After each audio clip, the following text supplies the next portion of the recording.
जय श्री गणेश। माताएं एवं बहनों, दोस्तों और साथियों, आपको भक्ति गाथा 1.7 में हार्दिक स्वागत है। तो आइए आज हम सुनेंगे सावन मास में पड़ने वाली संकष्टी गणेश चतुर्थी व्रत कथा। एक बार पार्वती जी ने पूछा, हे वत्स, सावन माह के कृष्ण चतुर्थी को बहुत ही शुभदायिनी कहा गया है, आप उसका विधान बतलाइए। इस मास के गणेश पूजा किस प्रकार करनी चाहिए, साथ ही इस महीने में उनका क्या नाम रखा गया है।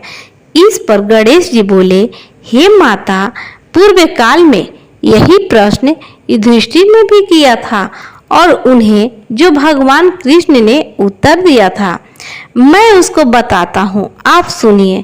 श्री कृष्ण ने कहा, हे राजन, गणेश जी की प्रतिकारक विघ्ननाशक पुराण इतिहास में बड़ी कथा को कह रहा हूँ, आप सुनिए। हे कुंती पुत्र, सावन मास के कृष्ण चतुर्थी को गणेश जी का नाम लंबोदर है। उसका पूजन पूर्ववर्णित विधि से कर। द्वापर युग में महिष्मती नगरी का महिजीत नामक राजा था। वह बड़ा ही पुण्यशील और प्रतापी राजा था।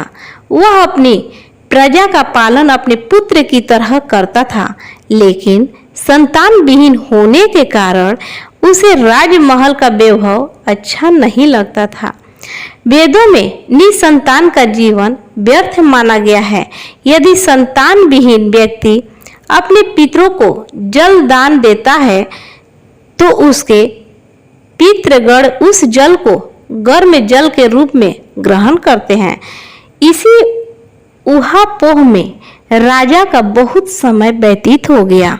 उन्होंने पुत्र प्राप्ति के लिए बहुत से दान यज्ञ आदि कार्य किए, फिर भी राजा को पुत्र की प्राप्ति नहीं हो पाई। उनकी जवानी बीत गई और बुढ़ापा आ गया, लेकिन वंश की वृद्धि भी नहीं होती है। राजा ने विद्वान ब्राह्मणों और प्रजाजनों संदर्भ में परामर्श किया। राजा ने कहा कि हे ब्राह्मणों तथा प्रजाजनों, हम तो संतानहीन हो गए हैं, अब मेरी क्या गति होगी। मैंने जीवन में तो किंचित भी पाप कर्म नहीं किया। मैंने कभी अत्याचार द्वारा धन संग्रह नहीं किया। मैंने तो सदैव प्रजा का पुत्रवत पालन किया था तथा धर्माचरण द्वारा ही पृथ्वी शासन किया। मैंने चोर डाकुओं को सजा दी।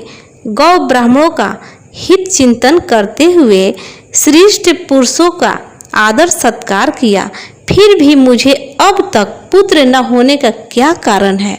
विद्वान ब्राह्मणों ने कहा कि हे महाराज, हम लोग वैसा ही प्रयत्न करेंगे जिससे आपके वंश की वृद्धि हो। इस प्रकार कहकर सब लोग युक्ति सोचने लगे। सारी प्रजा राजा के मनोरथ की सिद्धि के लिए ब्राह्मणों के साथ वन में चली गई। वन में उन लोगों की मुलाकात एक श्रेष्ठ मुनि से हुई। वे मुनिराज निराहार रहकर तपस्या में लीन थे। ब्रह्मा जी के समान वे आत्मजीत, क्रोधजीत तथा सनातन पुरुष थे। संपूर्ण वेद विशारद, दीर्घायु, अनंत और अनेक ब्रह्मा ज्ञान संपन्न वे महात्मा थे। उनका निर्मल नाम लोमस ऋषि था। प्रत्येक कलमपात में उनके एक एक रोम पतित होते थे, इसलिए उनका नाम लोमस ऋषि पड़ गया। ऐसे त्रिकालदर्शी महर्षि लोमस के उन लोगों ने दर्शन किए। सब लोग उन तेजस्वी मुनि के पास गए। सभी लोग उनके समक्ष खड़े हो गए। मुनि के दर्शन से सभी लोग प्रसन्न होकर कहने लगे कि हम लोगों को सौभाग्य से ही ऐसे मुनि के दर्शन हुए। इनके उपदेश से हम सभी का मंगल होगा। ऐसा निश्चय कर उन लोगों ने मुनिराज से कहा, हे ब्रह्मा ऋषि, हम लोगों के दुख का कारण सुनिए। अपने संदेह के निवारण के लिए हम लोग आपके पास आए हैं।